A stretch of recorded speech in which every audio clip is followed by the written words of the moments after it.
Salut les curieux et bienvenue dans cette vidéo. À l'approche des examens, nous allons revoir quelques bases de français de manière concise, rapide mais efficace. Vous pouvez retrouver chaque thème abordé en short ou dans notre playlist Révision Express. Et n'oubliez pas, pensez à liker, à partager et à vous abonner.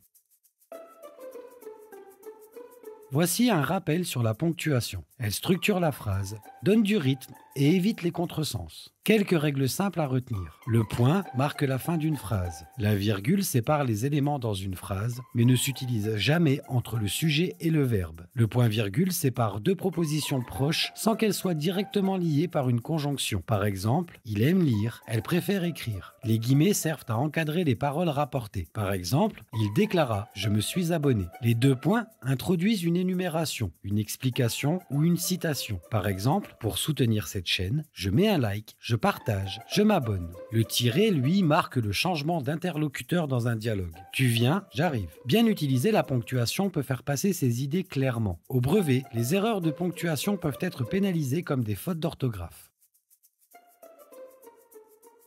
Les types et formes de phrases sont essentiels. Il faut savoir les différencier correctement pour analyser, produire ou lire convenablement un texte. Tout d'abord, il existe 4 types de phrases. Déclarative, elle affirme ou nie une information. Par exemple, il fait beau. Interrogative, elle pose une question. Par exemple, viens-tu? Exclamative, elle exprime une émotion. Par exemple, quelle divine providence. Injonctive, elle donne un ordre ou un conseil. Par exemple, fais ton exercice. On doit aussi savoir distinguer les différentes formes de phrases. Affirmative, négative, il vient, il ne vient pas. Active, passive, le chat mange la souris est mangée par le chat. Personnel, impersonnel, il chante, il pleut. Savoir les repérer, c'est montrer qu'on comprend le rôle de chaque phrase dans un texte.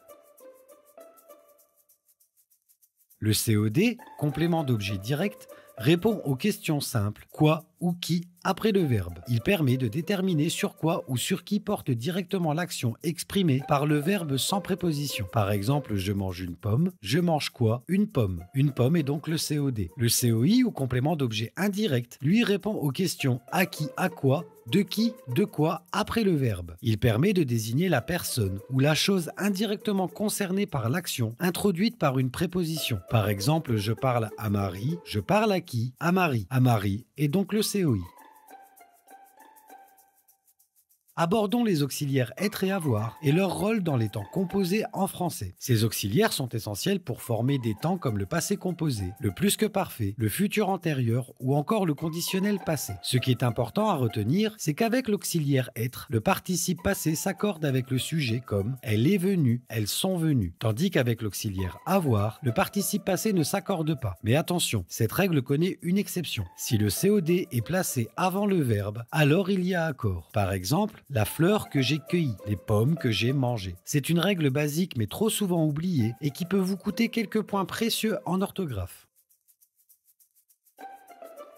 Les conjonctions de coordination sont ces petits mots qui relient des idées ou des phrases. Il y en a 7 en français et on peut les retenir facilement avec l'acronyme « Mais où est donc ornicar ?» Mais où est donc ornicar? Elles servent à relier des mots et des propositions de manière logique. Par exemple, je veux manger et dormir. Il fait froid, donc je mets un manteau. Leur rôle est d'assurer la fluidité, la logique et la clarté dans la construction de phrases. Elles évitent les répétitions inutiles et organisent les idées sans subordination, contrairement aux conjonctions de subordination. Parmi les plus courantes conjonctions de subordination, on retrouve que, quand, si, parce que, lorsque, comme, bien que, afin que, tandis que, etc. Elles ne relient pas deux idées au même niveau, mais introduisent une proposition subordonnée. Par exemple, je pars parce que je suis fatigué. Il réussira si tu t'abonnes. Retenez simplement que les conjonctions de coordination relient deux idées autonomes, tandis que les conjonctions de subordination relient une idée principale à une idée dépendante. Coordination, les deux éléments sont indépendants. Il court et il chante. Subordination, un élément dépend de l'autre. Il chante parce qu'il est heureux. Commençons par les homonymes. Ce sont des mots qui s'écrivent ou se prononcent de la même façon, mais qui n'ont pas du tout le même sens. On peut distinguer deux types d'homonymes. Les homophones, qui ont la même prononciation, mais une écriture différente. Les homographes, qui ont la même écriture, mais un sens différent. Il allait vers la fontaine pour remplir son verre vert. Le port d'armes est interdit dans l'enceinte du port. Ces mots sont donc des homonymes. Ils se ressemblent à l'oral ou à l'écrit, mais n'ont pas la même signification. Maintenant, passons aux synonymes. Les synonymes sont des mots différents, mais qui ont le même sens ou un sens proche. Par exemple, beau et joli, terminé et achevé, intelligent et brillant. Ils sont très utilisés pour éviter les répétitions et enrichir son vocabulaire. Il y en a énormément en français. On en dénombre plusieurs milliers dans le dictionnaire des synonymes et ils varient selon le niveau de la langue, le contexte ou l'intention. En résumé, les homonymes ont la même forme mais un sens différent. Les homophones ont une forme différente mais un sens proche. Revoyons rapidement une source fréquente de fautes à cause de ces homophones. CES désigne quelque chose de précis, souvent au pluriel. On peut le remplacer par cela. Exemple, ces curieux posent toujours de bonnes questions. Cela pose toujours de bonnes questions.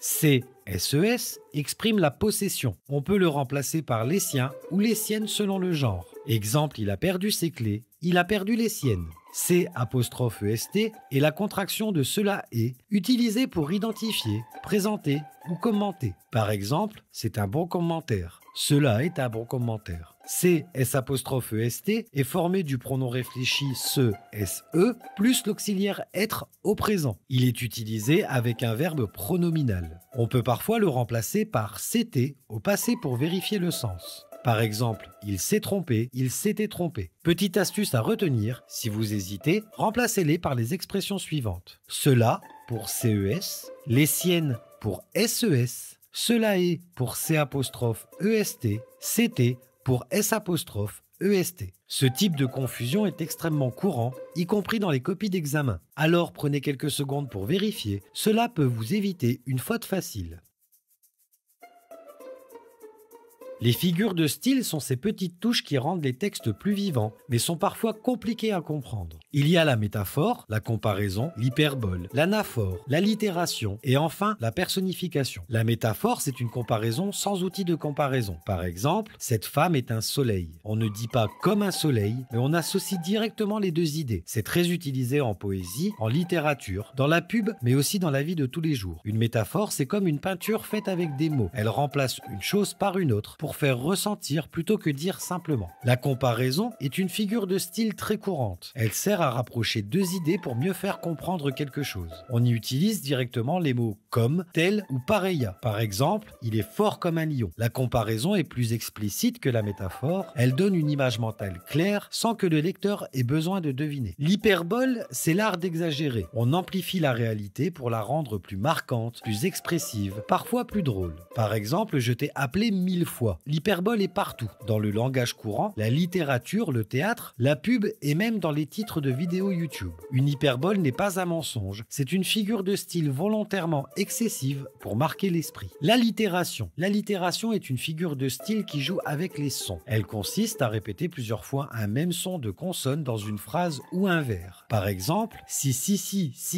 près, 606 près. On utilise l'allitération souvent en poésie, dans les contes, les chansons ou même dans les slogans publicitaires pour rendre la phrase mémorable. Vous connaissez sûrement Carglass répare, Carglass remplace. C'est une allitération. C'est comme une musique cachée dans les mots. Quand elle est bien placée, elle peut faire toute la différence. L'anaphore consiste à répéter un mot ou un groupe de mots en début de phrase. Cette répétition crée un rythme, renforce une idée et donne une impression d'insistance, voire de solennité. Par exemple, je suis français, je suis citoyen, je suis libre. L'anaphore est très utilisée dans les discours politiques, la poésie ou encore les grandes déclarations. Elle donne de la force à ce que l'on dit. Et pour finir, la personnification. C'est une figure de style qui consiste à donner un comportement ou un sentiment humain à des objets, des animaux ou même des idées abstraites. Par exemple, le vent hurlait dans la nuit. C'est une figure de style très présente en poésie, en conte, mais aussi dans les pubs ou les fables comme celle de La Fontaine. Par exemple, le corbeau et le renard dans cette fable, deux animaux se parlent, réfléchissent, se flatte. La personnification, c'est donner une âme aux choses pour toucher l'imaginaire et donner du relief aux idées. Ces figures de style apportent de la couleur à la langue et on les retrouve partout. Apprenez à les repérer. Nous espérons que ces petits rappels vous aideront à appréhender plus facilement notre si belle langue française. À tous ceux qui passent bientôt leurs examens, nous souhaitons bonne chance et bon courage. Retrouvez sur la page de la chaîne notre playlist dédiée aux révisions express. N'oubliez pas de liker, commenter et partager cette vidéo. Et surtout, restons curieux.